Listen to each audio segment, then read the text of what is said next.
All right, the drink we're about to make is called Sangrita. And this is actually a recipe for a tequila chaser. So let's go ahead and first we'll pour out a shot of tequila.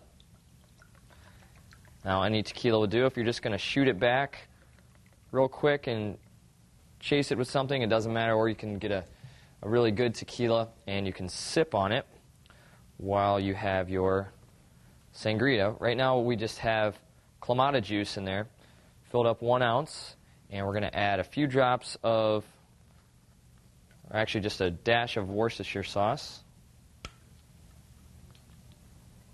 All right. And then a few drops of Tabasco sauce, depending on how spicy you want to make it. Okay. And go ahead and just grab a little straw, and we'll mix it up.